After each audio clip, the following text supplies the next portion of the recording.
د اذان نیوز محترمو لیدونکو السلام علیکم. د نن ورځ مهمو خبرو ته درته ښه راغلاست وایو.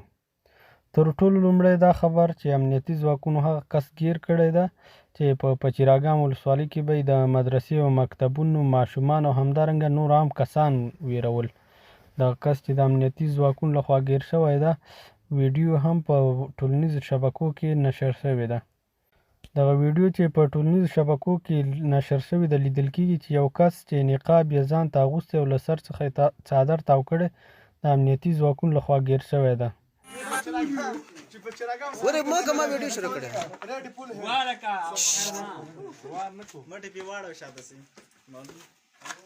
دا هغه شخص دی چې په شراګام ولسوالۍ کې بې ګناه ماشومان او وړکي او غټ دغسې خلک ډارول، او الحمدلله د په شراګام د استخباراتو مجاهدینو له خوا په ډېر په اسانۍ سره ګرفتاره شو. اوس یې وګورئ، عملي وګورئ. عملي دغسې ناولې کواره دی.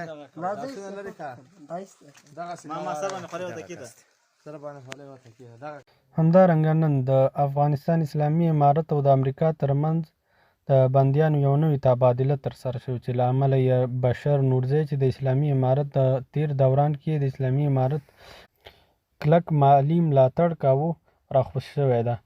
د نوموړي په تبادله کې د امریکا د سمندري ځواکونو یو عسکر هم امریکایانو ته بیرته ورخوش شوی. دغه امریکایي عسکر په 2020 کال کې په خوست کې نیول شوی و، تر اوسه هم د اسلامي امارت سره برمته و.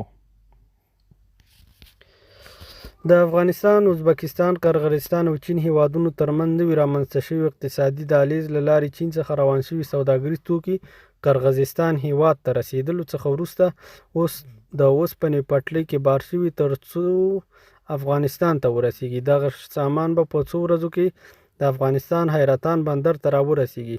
دغه انتقالات د واخان کوریډور شرکت له لوري ترسره کیږي. د کورنیو چارو وزارت د جنایي جرمونو پر وړاندې د مبارزې پولیسو تېره ورځ کابل ښار لسمې حوزې اړوند سیمه کې له یو کور څخه څه باندې 15 لکه افغانیو په ارزښت د پیسو ګاڼو د غلا په تړاو 2 تنه نیول شوي. تصفیوي عملیات د کندهار ولایت پورې هم ورسېدل. همدا اوس هم په کندهار ولایت کې تصفیوي عملیات جریان لري. د دغه تصفیوي عملیات لپاره د کندهار د خزینه پولیسو هم غوښتل شوي. دغه خزینه پولیسو چې تیر جمهوري دوران کې وظیفه درلودله بیرته خپلو وظیفو ته غوښتل شوي دي. دغه خزینه پولیس چې د امنیت قمندانۍ پورې اړوند دي تیر دوران کې وظیفې لرلې چې بیرته خپلو وظیفو ته غوښتل شوي دي. دوی به د کورونو په تالاشۍ کې د امنیتي ځواکونو سره مرسته کوي ترڅو د خزینه او تالاشي او د کور دننه نور سامانونو په پلټلو کې د امنیتي ځواکونو سره مرسته وکړي.